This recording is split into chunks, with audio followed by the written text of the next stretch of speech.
that looks good on you. You are born with a grace. The gift that looks good on you. That grace is your gift. Yes. The gift that looks good on you. It's a divine enablement. The gift that looks good on you. If you work your grace, the grace will work for you. Company, teach the lesson.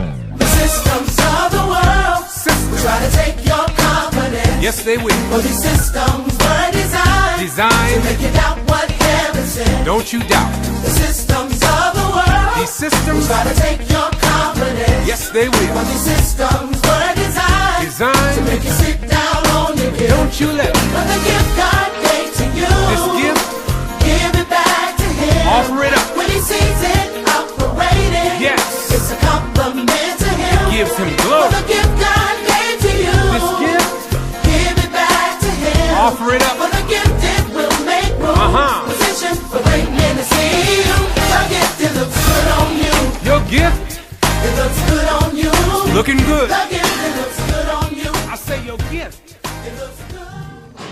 Grace and mercy be unto you. We are here once again with another installment of Being Made Whole with the presiding prelate of Hidden Man of Ministries, Bishop Cranford Davis.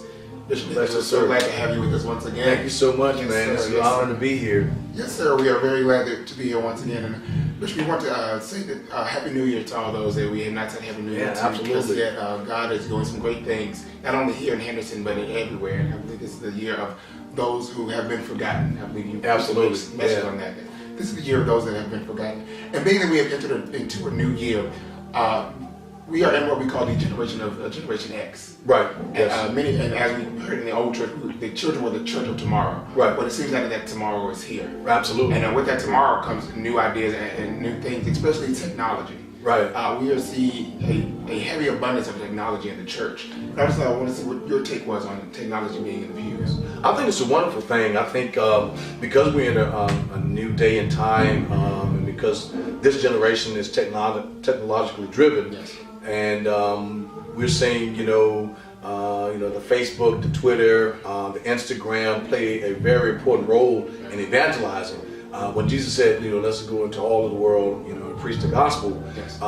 what he was saying was that the gospel should be perpetuated, Yes. right? And because we're in a new day, that perpetuation of the gospel can be the medium rather that can be used for that is the internet and all the types of social media. Yes. So we are reaching the world, Right. because of that new technological mindset of the people of this generation. Yes, and it definitely opens the doors of the church to a wider perspective. Absolutely. Yeah. Now we're having preachers that are phenomenal being Right. exposed to the world. Right, Mega church is you can have 20, 30 members in the Right. mega because of the exposure. And I always believe that a mega church is not defined by the number of people in the seats, but it's the impact Right.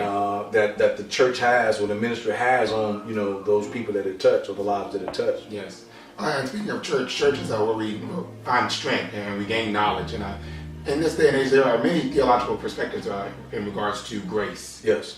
Grace is sufficient, we know. Right. And songs like Your Grace and Mercy that Right. will last forever. So what is your theological perspective regarding grace in the church? Well, I think, grace, the definition of grace is unmerited favor. Yes. But I think a greater understanding of grace can be found in defining or characterizing the one who is giving the grace. Okay. Because God is, He's sovereign. Yes. And so therefore, He gives grace, to whomever He wants. As a matter of fact, He said to Moses, He said, I'll have mercy upon whom I will have mercy. Yes, sir. And He said, I'll reign on the just and the unjust.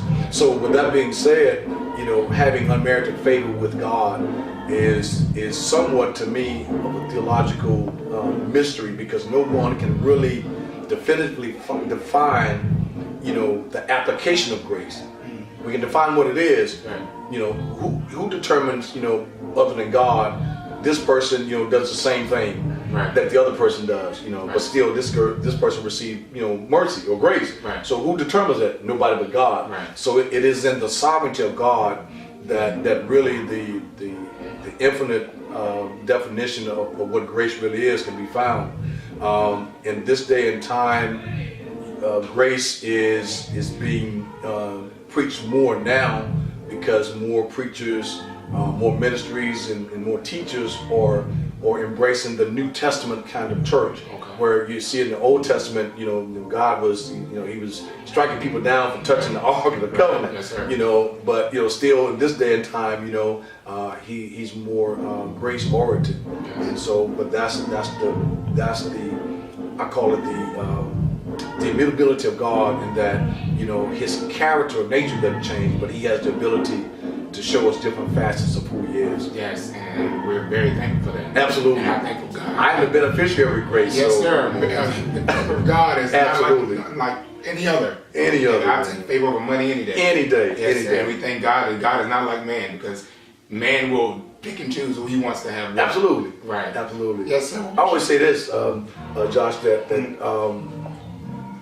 God is just, but he's not always fair. And I know that sounds like a contradictory statement, but he is just. Two people does wrong, one person he shows mercy or grace. Well, the reality of it is both are guilty. Right. So, and technically, the person who does not receive grace cannot complain about not getting it, because whatever penalty he gets, he deserves it. Okay.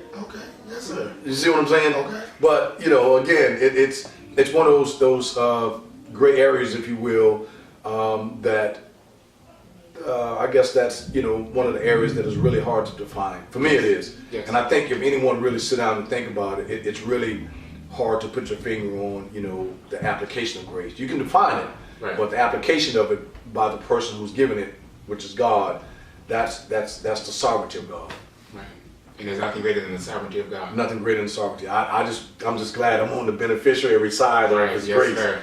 Yes, sir. Getting my inheritance. Absolutely. Yes, sir. Amen. Well, Bishop, we are so glad to have you once again. It's always a privilege and a pleasure to have you here with us. Thank you so much for allowing me to come. Thank you so much, and we will see you again on the next edition of Be Made Whole. The gift that looks good on you.